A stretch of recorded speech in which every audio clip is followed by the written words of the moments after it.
یہ بات ہے سن 69 BC کی، جب مصر میں ایک ایسی بچی نے جنم لیا جو آنے والے وقت میں مصر کی ملکہ بن گئی۔ ایک ایسی ملکہ جس نے کسی اور غیر مرد کی بجائے اپنے ہی بھائیوں سے شادی کی۔ ایک ایسی ملکہ جس نے حکومت کے لیے اپنے ہی 2 بھائیوں اور ایک چھوٹی بہن کو مروا دیا۔ ایک ایسی ملکہ جو مشہور رومی شہنشاہ جولیس سیزر کی موت کا سبب بنی۔ ایک ایسی ملکہ جو حسین تھی، قابل تھی اور جس نے 22 سال تک مصر میں شان سے حکومت کی، لیکن جب اس کا آخری وقت آیا تو اس نے اپنے آپ کو سانپ سے ڈسوا کر خودکشی کر لی۔ کیا وجہ تھی جس کے سبب اس قدر طاقتور ملکہ نے قدرتی موت کی بجائے خودکشی کو ترجیح دی؟ اور کیا واقعی تاریخ میں اس کے بارے میں گڑھی گئی کہانیاں درست ہیں؟ ہم بات کرنے جا رہے ہیں مصر کی سب سے آخری ملکہ کلیوپیٹرا سیونتھ فیلوپتر کے بارے میں۔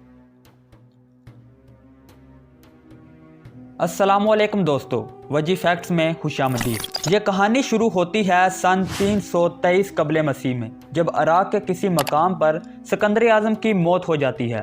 سکندر اعظم کے 3 قریبی جرنیل یا کمانڈر اسے الیگزینڈریا لے جاتے ہیں اور وہاں اس کی لاش دفن کر دیتے ہیں۔ ان تینوں کمانڈرز میں سے ایک مصر کی طرف کوچ کر جاتا ہے اور کچھ ہی عرصہ بعد خوش قسمتی سے وہ مصر کا نیا بادشاہ یعنی فرعون بن جاتا ہے۔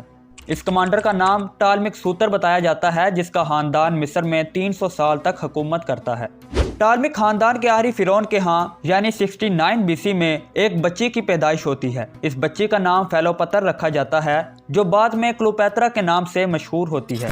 آپ کے علم کے لیے یہ بات بھی آپ سے عرض کر دوں کہ کلیوپیٹرا کا اصل نام کلیوپیٹرا نہیں بلکہ فیلوپتر تھا۔ کلیوپیٹرا اس کا شاہی لقب تھا۔ جس طرح دوستو روم کے مرد حکمران کو سیزر، مصر کے مرد حکمران کو فرعون یا فیرو اور روس کے مرد حکمران کو زار کہا جاتا تھا، اسی طرح مصر کی ملکہ کو کلیوپیٹرا کہا جاتا تھا۔ اور ویڈیو میں جس ملکہ کے بارے میں بات ہو رہی ہے، اس کا پورا نام تاریخ میں کلیوپیٹرا سیونتھ دی فیلوپتر تھا۔ چونکہ دوستو یہ ملکہ تاریخ میں کلیوپیٹرا کے نام سے مشہور ہوئی، اس لیے ہم بھی اسے کلیوپیٹرا ہی کہیں گے۔ اپنی باپ کی وفات کے بعد یہ 18 سال کی عمر میں تخت پر بیٹھتی ہے اور بڑی دور اندیشی اور عقل مندی سے مصر پر حکومت کرنے لگتی ہے۔ لیکن ایک بات جو اس کی کہانی کو اور زیادہ دلچسپ بناتی ہے وہ یہ ہے کہ کیا کلیوپیٹرا اپنے ماں باپ کی ناجائز اولاد تھی یا نہیں۔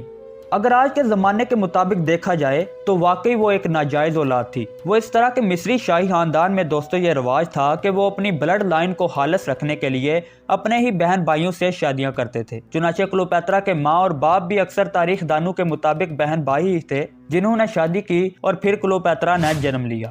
اسی رواج کو برقرار رکھتے ہوئے کلیوپیٹرا نے بھی ایک کے بعد ایک اپنے بھائیوں سے شادیاں کی۔ اس ملکہ کی زندگی سے جڑا ایک دلچسپ سوال یہ ہے کہ کیا کلیوپیٹرا مصری تھی یا یونانی؟ کہانی کے شروع میں آپ کو بتا چکا ہوں کہ ٹالمک سوتر جو کہ سکندر اعظم کا ایک اہم کمانڈر تھا اور مصر میں آ کر اس نے حکومت قائم کی تھی، دراصل وہ یونانی تھا۔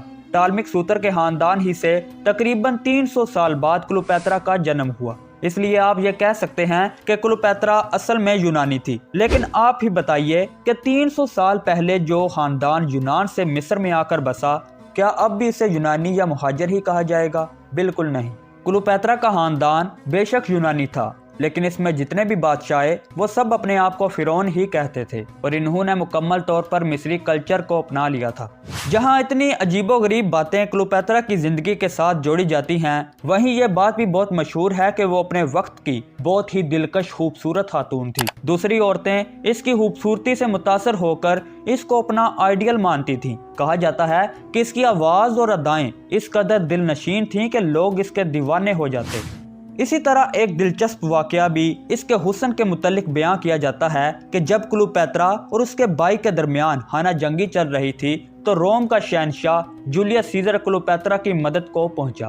اب کلیوپیٹرا سیزر سے ملنا چاہتی تھی، لیکن وہ یہ بھی جانتی تھی کہ اگر راستے میں اس کے بھائی کے سپاہیوں نے اسے پکڑ لیا تو وہ قیدی بن سکتی ہے۔ لہٰذا اس نے اپنے آپ کو ایک قالین میں لپیٹ لیا اور اس کے بعد اس نے اپنے نوکروں کو حکم دیا کہ اسے جولیس سیزر کے خیمے تک پہنچایا جائے۔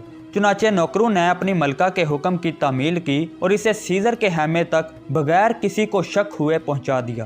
جب وہ قالین سے باہر نکلی تو جولیس سیزر خوبصورت ملکہ مصر کو دیکھ کر ششدر رہ گیا اور اس کے حسن کو دیکھ کر حیرانگی میں مبتلا ہو گیا۔ لیکن دوستو ذرا رکیے، جہاں کلیوپیٹرا کے حسن کے تذکرے ملتے ہیں